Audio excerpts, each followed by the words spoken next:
आज पहिल्यांदा मी दसरा मेळाव्यात भाषण करत आहे, आपल्याला संबोधित करत आहे, आपल्याशी चर्चा करत आहे. आणि चोराच्या आळंदीचा मेळावा हा तिकडे आझाद मैदानावर भरलेला आहे. अरे नाव आझाद मैदान आणि व्यासपीठावर सगळे मोदीचे गुलाम आहेत. त्यांनी मेळावा खरं म्हणजे सुरतला घ्यायला पाहिजे होता, गुजरातला घ्यायला पाहिजे होता. तेव्हा आम्ही त्याला सांगू, तोपर्यंत जगलात, वाचलात, जिवंत राहिलात. जमलेल्या माझ्या तमाम हिंदू बांधवांनो, भगिनींनो आणि मातांनो,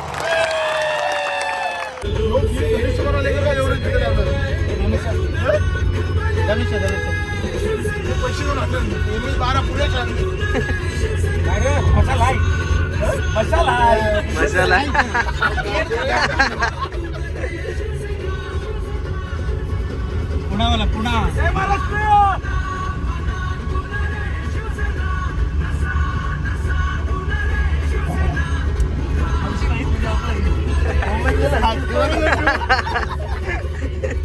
जय महाराष्ट्र मित्रांनो, सर्वांचं स्वागत आहे आपल्या नवीन ब्लॉगमध्ये.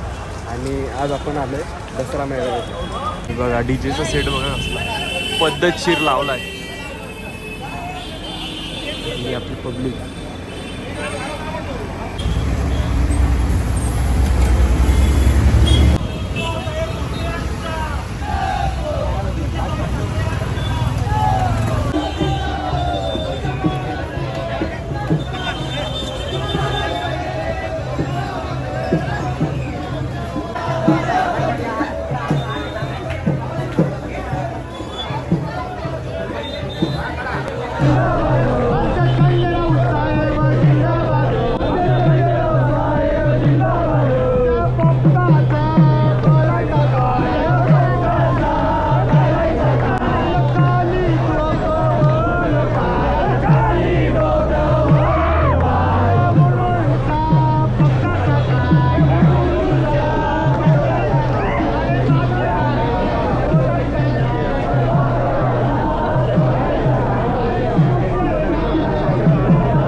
तर मित्रांनो, फायनली आपण आलेलो आहोत शिवसेना भवनासोबत.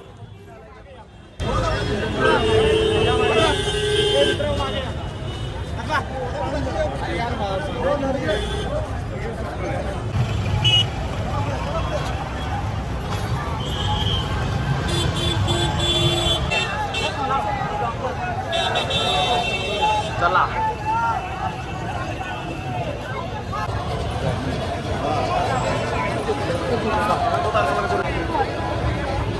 छोटो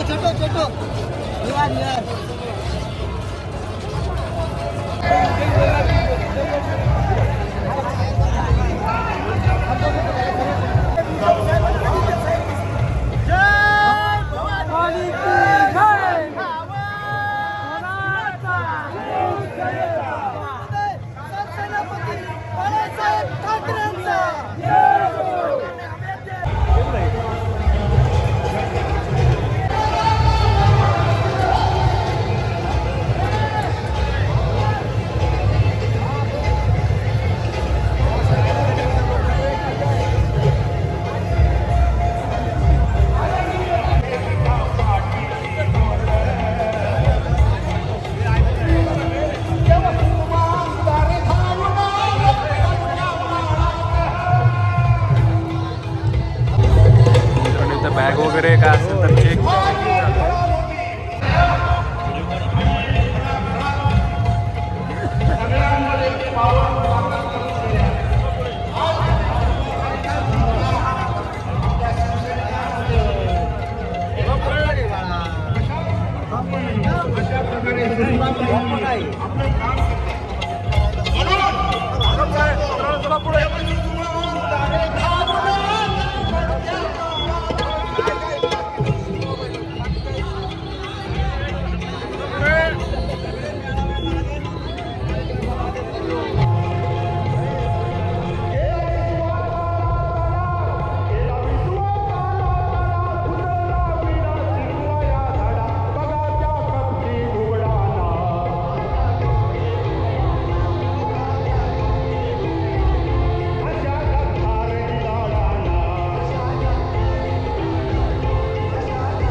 पोलिसांना विनंती आहे की लवकरात लवकर त्यांना आतमध्ये सोडण्याची व्यवस्था करा.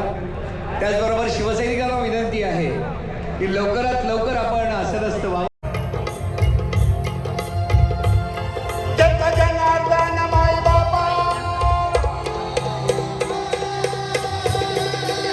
ही शिवसेना मजबूतीनं तशीच उभा आहे.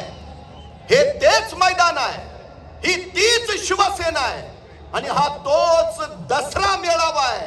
आणि महाराष्ट्र द्रोही रावणाचं दहन करणारे हे तेच शिवसैनिक आहेत. पण हे सगळं करून तुम्ही साधलं तरी काय? बेदिली, फसवणूक, विश्वासघात, उन्माद, अहंकार, माज याला पुरता ऊत आला. अवघ्या राजकारणाचा तुम्ही चिखल केला. कुठे आहे? तुम्ही 1500 रुपये खात्यावर जमा केले, पण जगणं महाग करणारी महागाई कमी करू शकला? पुरोगामी म्हणवल्या जाणाऱ्या महाराष्ट्रामध्ये आज लाडकी बहीण योजनेची नुसती जाहिरातबाजी चालू आहे. इव्हेंटवर कोट्यावधी रुपये खर्च केला जातोय. हा जाहिरातबाजीचा खर्च जर वाचवला असता तर लाडक्या बहिणींना 1500 नव्हे 3000 रुपये देता आले असते. पण तुमचा देण्यावर नव्हे दाखवण्यावर भर आहे, हे सिद्ध झालं. सन्मानाने विचारमंचाच्या समोरील आपण सर्व सन्मानाने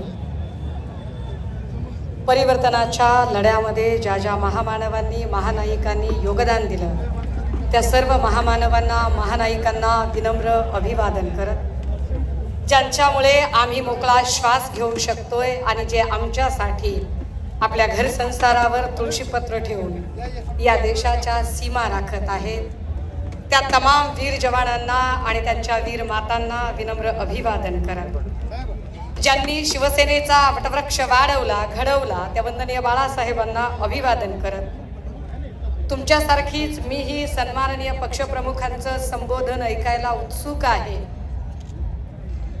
मंचावर उपस्थित शिवसेनेचं चिलखत असा आम्ही ज्यांचा उल्लेख करतो ते सन्माननीय नेते संजय राऊत साहेब, नेते सुभाषजी देसाई, नेते अनिल भाऊ देसाई, नेते अरविंद भाई सावंत, विनायक भाई राऊत. हा महाराष्ट्र शांत हवा आहे, इथे सांप्रदायिक विभाजन कृपया करू नका.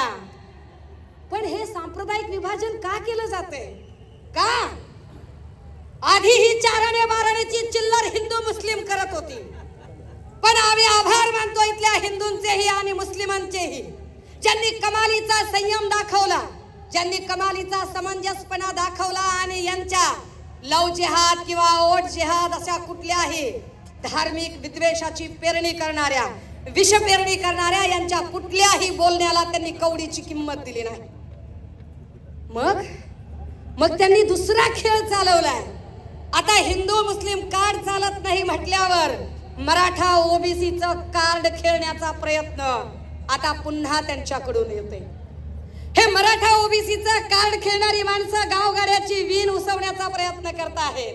हे काही देवेंद्र फडणवीस साहेबांनी नागपूरचा बंगला विकून आम्हाला दिलेले नाही, किंवा ते 1500 रुपये शिंदे साहेबांनी तापोल्याची जमीन विकून आम्हाला दिलेले नाहीत. दोघांनीही काही आपल्या खिशात हात घालून आम्हाला पैसे दिले नाहीत. हे पैसे आमच्या कष्टाचे पैसे आहेत. आमच्याच राज्यातल्या नागरिकांनी जो टॅक्स भरला त्या टॅक्सचे पैसे आहेत. तुम्ही फक्त पोस्टमन आहात, बेकार क्रेडिट घ्यायचा नाद करू नका. क्रेडिट घेतात, त्याचे बॅनर लावतात. अय दादा हो, तुमच्यापैकी लय जण काही तुम्ही विदर्भातून आला असाल, तुम्ही मराठवाड्यातून आला असाल. विदर्भात आणि मराठवाड्यात अशी असंख्य घरं आहेत की ज्या घरातल्या लोकांनी आपल्या बहिणींची लग्न लावण्यासाठी एकरानं वावर विकली असतील, एकरानं वावर गहाण टाकली असतील आणि आपल्या बहिणीचं लग्न लावून दिलं असेल. लावला तुम्ही कधी बॅनर? लावला तिच्या रुखवताच्या बाजूला बॅनर की मी माझ्या बहिणीच्या साठी 2 एकर जमीन विकली आणि 20 लाख रुपये खर्च केला, लाडक्या बहिणीला 10 लाख रुपये खर्च केले? बॅनर लावला आपण कधी? आपण बॅनर नाही लावला राजे हो कधी. तो न्याय घेण्यासाठी आजही रामदास फुटाणे साहेबांची ती कविता प्रस्तुत ठरते. ती फक्त कविता उद्धृत करते आणि थांबणार आहे. कविता अशी आहे, 70 वर्षाच्या म्हातारीला कोर्टाच्या पायरीवर बसलेली पाहून विचारलं. 70 वर्षाच्या म्हातारीला कोर्टाच्या पायरीवर बसलेली पाहून विचारलं, आजी आजी आज इथं काय आहे? त्यावर तिनं उत्तर दिलं, 17व्या वर्षी माझ्यावर बलात्कार झाला होता, त्याचा आज 17व्या वर्षी निकाल आहे.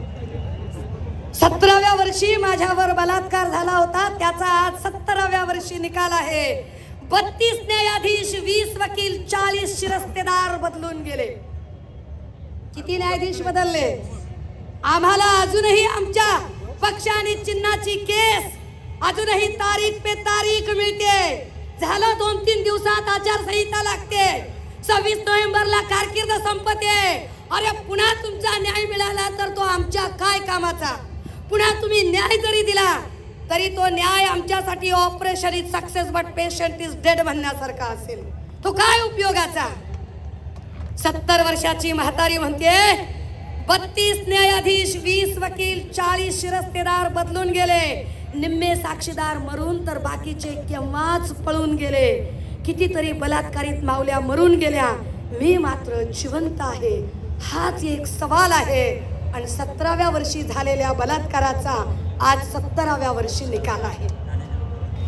भगवान के घर देर है ही म्हण अजूनही बदललेली नाही. बलात्काराचा 17व्या वर्षी निकाल आहे. थरथरत्या हाताला हात देऊन म्हातारीला उभं केलं. थरथरत्या हाताला हात देऊन म्हातारीला उभं केलं. निकाल ऐकण्यासाठी 4 भिंतीच्या आत नेलं.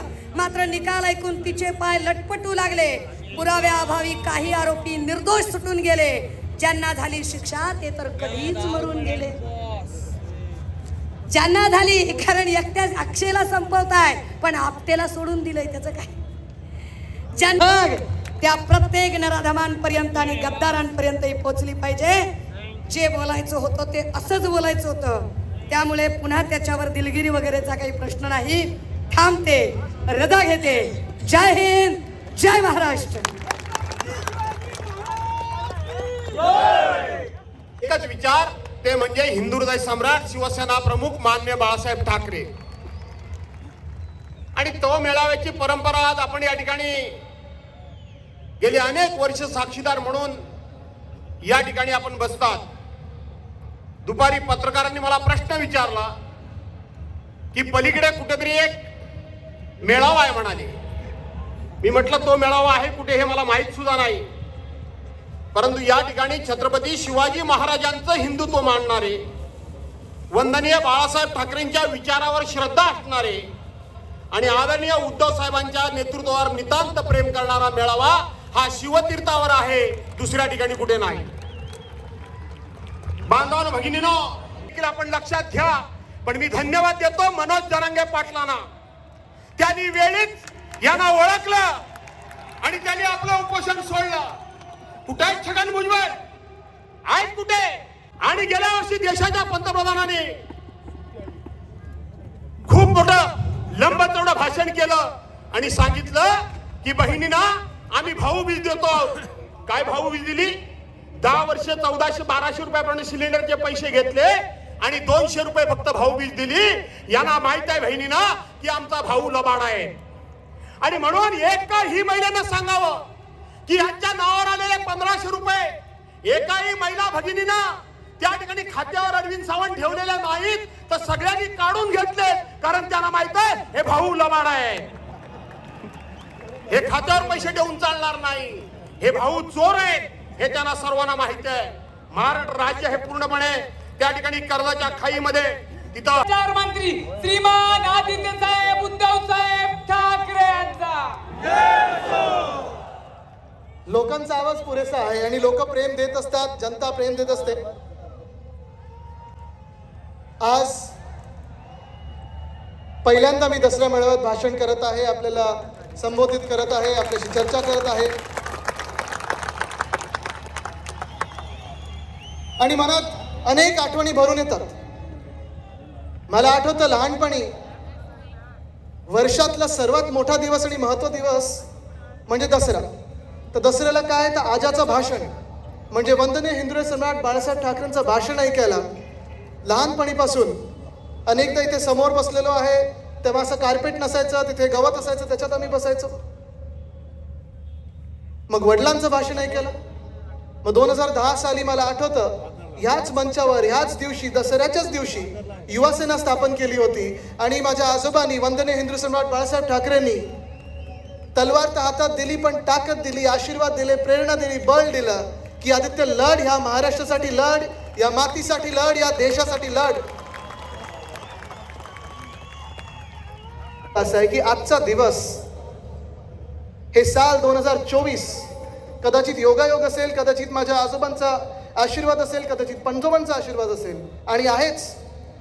त्यांनी कदाचित मला सांगितलं असेल की आदित्य, हा क्षण फार महत्वाचा आहे, हे साल फार महत्वाचं आहे, ही लढाई सर्वात मोठी आणि सर्वात महत्वाची लढाई ही आत्ताची येणारी लढाई आहे.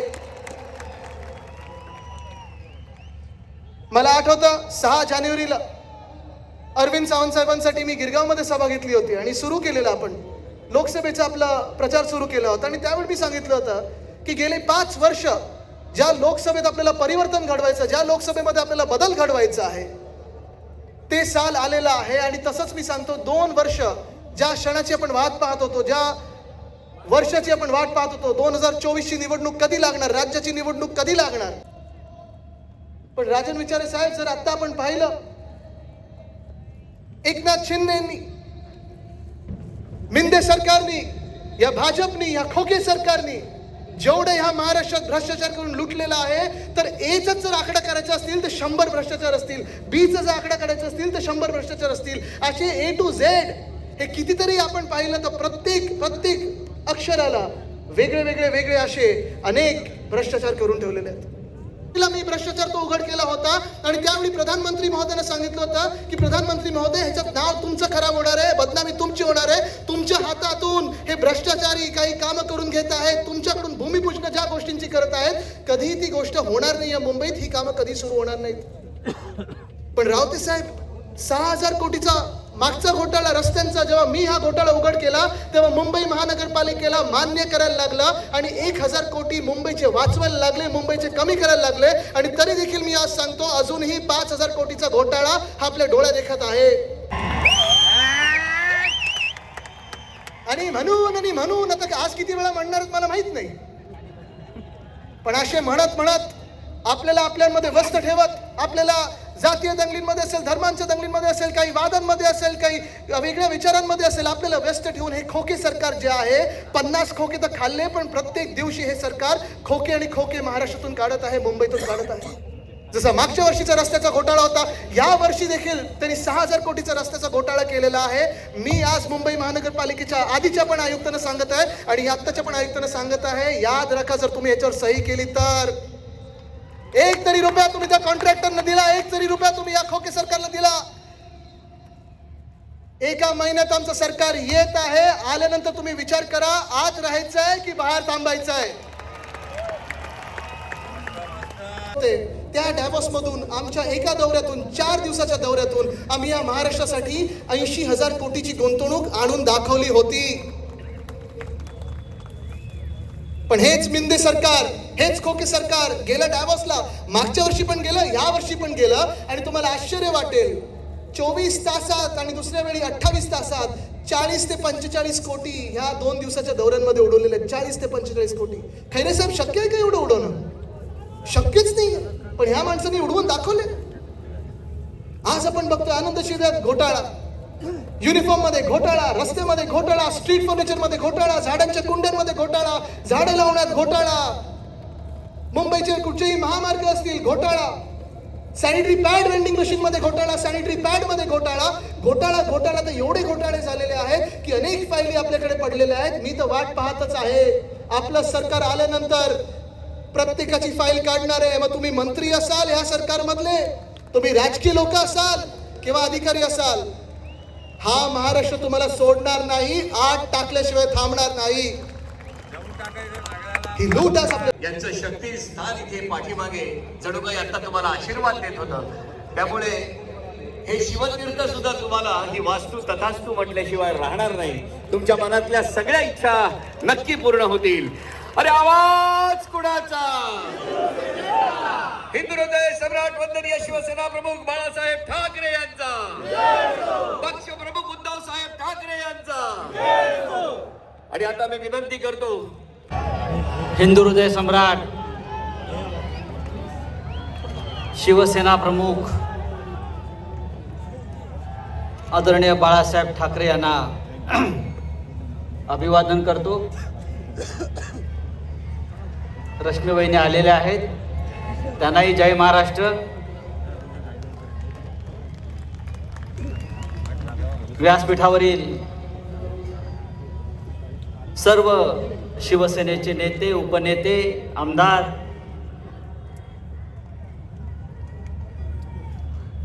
आदित्य ठाकरे, आपण शिवतीर्थावरच्या दसरा मेळाव्यात पहिलं भाषण केलं. शिवसेनेच्या नव्या पर्वाची ही सुरुवात असं मी मानतो.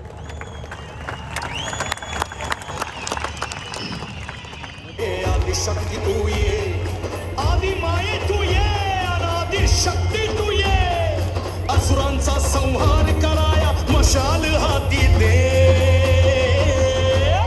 सत्वरी भूवरी ये अंबे, सत्वरी भूवरी ये.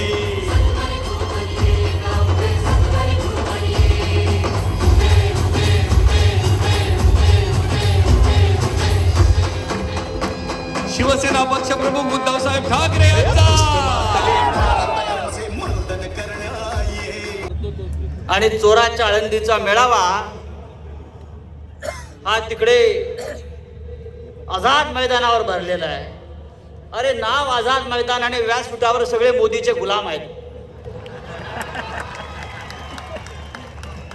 त्या आझाद मैदानाची तरी थोडी लाज राखा, नावाची लाज राखा. गुलामांचा मेळावा आणि आझाद मैदानावर. मी खरं म्हणजे सकाळी सांगितलं उद्धव साहेब,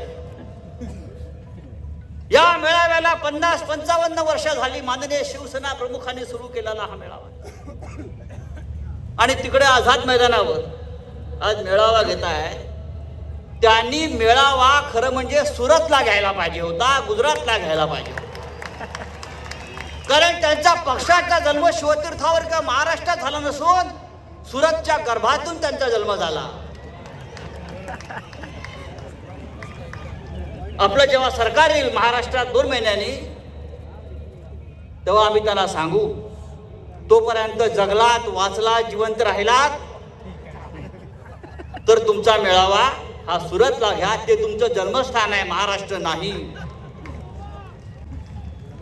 लोकसभा निवडणुकीत आपण सगळ्यांनी मोदी आणि शहांचा दारुण पराभव केला. महाराष्ट्राने दारुण पराभव केला.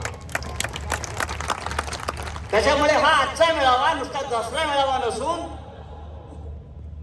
हा विजय मेळावा सुद्धा आहे. लोकसभेत आपण जो विजय प्राप्त केला त्याचा विजय मेळावा सुद्धा आहे.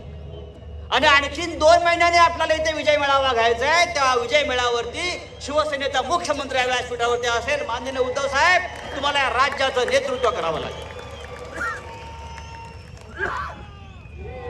हरियाणाचे निकाल लागले. हरियाणाचे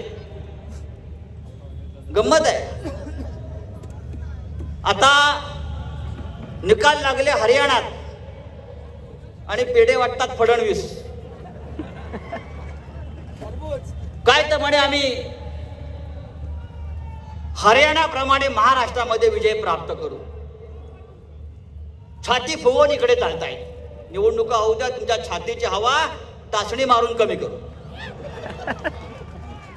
हरियाणाचे निकाल फार इंटरेस्टिंग आहे, आपण समजून घेतले पाहिजे. सकाळी 10 वाजेपर्यंत काँग्रेस पक्ष आघाडीवर होता. सकाळी 10 वाजेपर्यंत काँग्रेसला 72 जागा आणि 12 वाजता भारतीय जनता पक्षानं सरकार बनवलं. हा चमत्कार कसा झाला? जो काँग्रेस पक्ष सकाळी 10:30 वाजेपर्यंत 72 जागांवरती आघाडीवर आहे आणि 12 वाजता भारतीय जनता पक्ष सरकार बनवतो आहे, भारतीय जनता पक्षाला 39.9 एवढी मतं मिळाली टक्के. समजून घ्या, 39 आणि काँग्रेस पक्षाला 39.3. फक्त 6% फरक आहे, फक्त 6%. लक्षात घ्या. 0.6 आणि या 0.6 मुळे भारतीय जनता पक्षाला 30 जागांचा फायदा झाला. ही गोष्ट कोणाच्याही कल्पनेत बसणारी नाही, डोक्यात बसणारी नाही. 0.6% मतांनी कोणताही पक्ष 30 जागा जिंकू शकत नाही. हा ईव्हीएमचा घोटाळा असल्याशिवाय, या चोऱ्या लांडा लावाडा असल्याशिवाय हरियाणामध्ये हा पराभव काँग्रेसचा होऊ शकत नाही.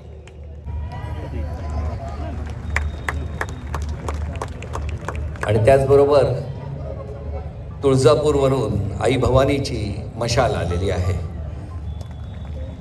आई भवानीची मशाल खासदार ओमराजे आणि कैलाश पाटील आमदार घेऊन आलेले आहेत.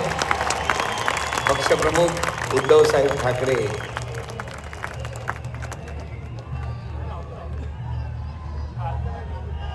यांच्यासाठी हा आई भवानीचा आशीर्वाद. धाराशिववरून आमदार कैलाश पाटील यांनी आई भवानीचा हा आशीर्वाद आणलेला आहे. आई भवानीचा, आई भवानीचा. आणि यानंतर या दसरा मेळाव्यामध्ये आपण ज्यांचे विचार ऐकण्यासाठी उत्सुक आहोत, मी पक्षप्रमुख उद्धवसाहेब ठाकरे यांना विनंती करतो की त्यांनी या निष्ठावंतांच्या दसरा मेळाव्याला संबोधित करावं. अरे आवाज कुणाचा? पक्षप्रमुख उद्धवसाहेब ठाकरे यांचा.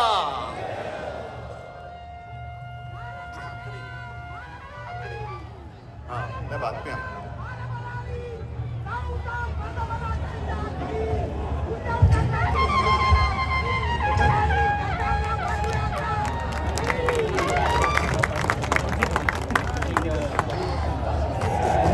जमलेल्या माझ्या तमाम हिंदू बांधवांनो, भगिनींनो आणि मातांनो,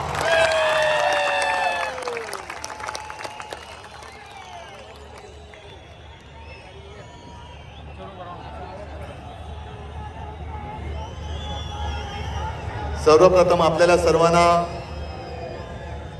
दसऱ्याच्या शुभेच्छा देतोय. आज शस्त्रपूजन आणि सरस्वती पूजन करत असतो आपण.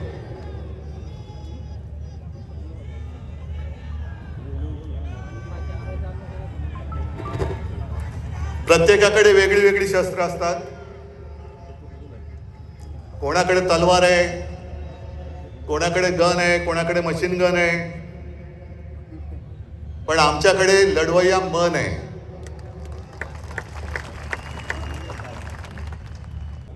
मी श्वानप्रेमी आहे. अर्थात समोर तेजस बसलाय, तो म्हणेल बाबा हे काय बोलतोय, पण मी लांडगा प्रेमी नाहीये.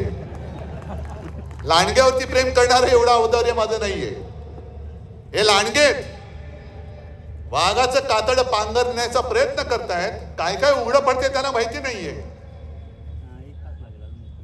पण चाललंय आपलं. एक लक्षात घ्या की आजची लढाई आपण लढायला जातो आहोत. हे महाभारत आहे. जसं कौरव माजले होते आणि अधर्माच्या बाजूने उभे राहिले होते, 100 होते, पांडव 5 होते. शकुनी मामा कोण आहे तुम्हाला माहितीये?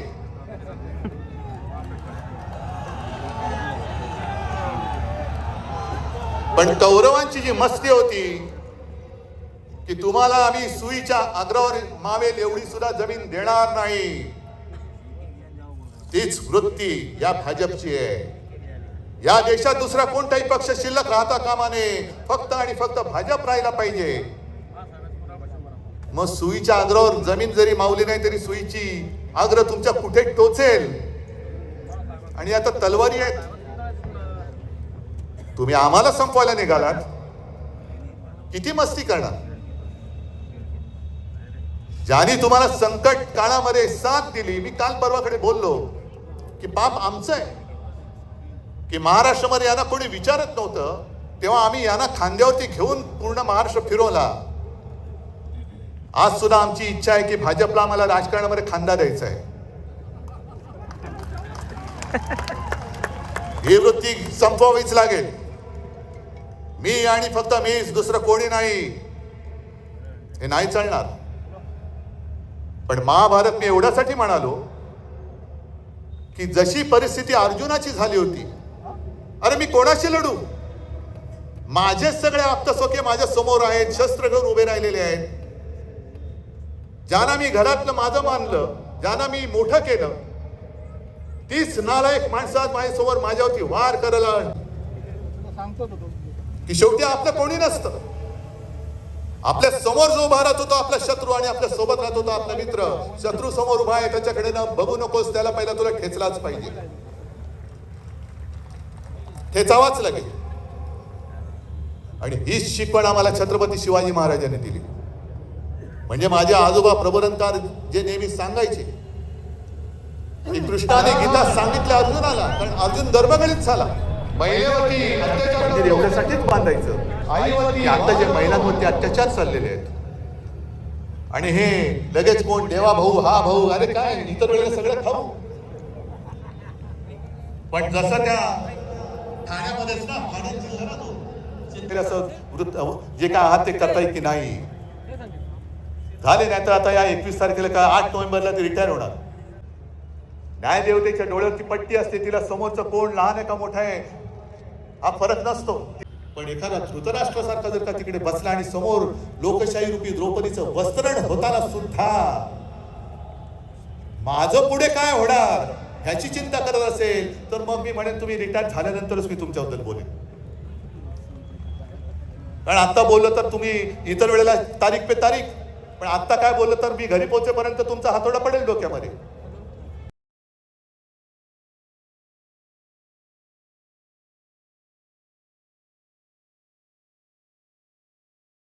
लढाई. आणि म्हणून जे महाराष्ट्राचं वर्णन आहे, हे वर्णन आपण जे म्हणतो ना, मुद्दामून मी लिहूनच आणले. मंगल देशा, पवित्र देशा, राकट देशा, कणखर देशा, दगडांच्या देशा, नाजूक देशा, कोमल देशा, फुलां. शेवटचा श्वास असेपर्यंत मी माझा महाराष्ट्र मोदी शहाचा होऊ देणार नाही. हा शाहू फुले आंबेडकरांचा महाराष्ट्र मी मोदी शाह अदानीचा महाराष्ट्र होऊ देणार नाही. हा शाहू फुले आंबेडकरांचा आणि छत्रपती शिवाजी महाराजांचा महाराष्ट्र आहे, तो मोदी शहाच्या हातात मी जाऊ देणार नाही. आणि म्हणून मी एक सहज आठवण म्हणून याच व्यासपीठावरती एक शपथ घेतली आहे.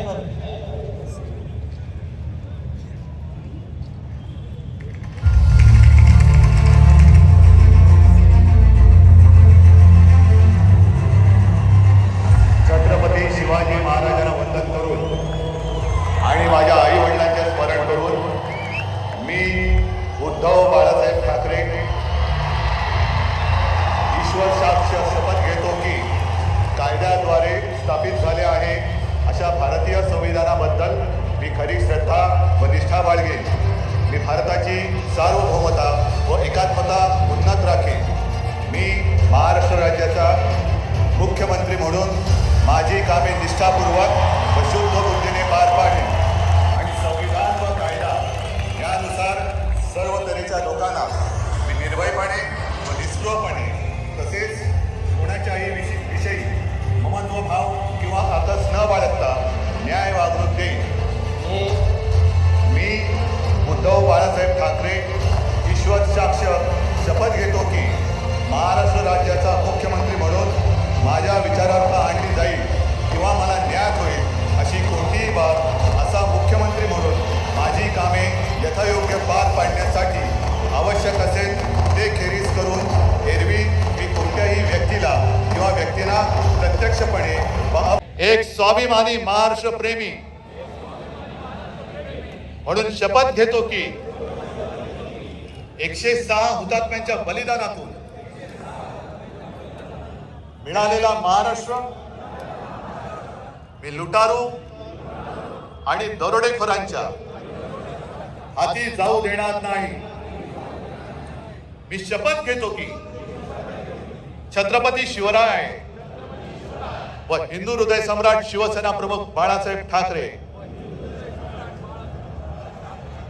यांनी मराठी माणसांची भक्कम एकजूट उभी केली.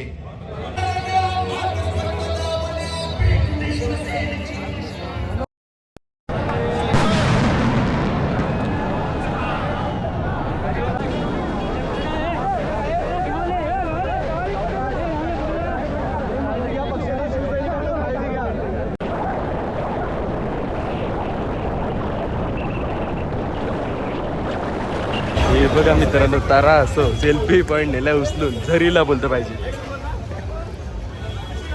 मित्रांनो, ब्लॉग तुम्हाला आवडला असेल, जसा टी व्हीवर बघताना वाटतं त्याच्यावर किती जास्त चांगला एक्सपिरियन्स इथं आम्हाला आला आहे. म्हणजे एवढी पब्लिक आणि एकदम शिस्तबद्ध पद्धतीने पूर्ण दसरा मेळावा पार पाडलेला आहे. तर ब्लॉग आवडला असेल तर नक्कीच लाईक, शेअर आणि सबस्क्राईब करणं विसरू नका. जय महाराज.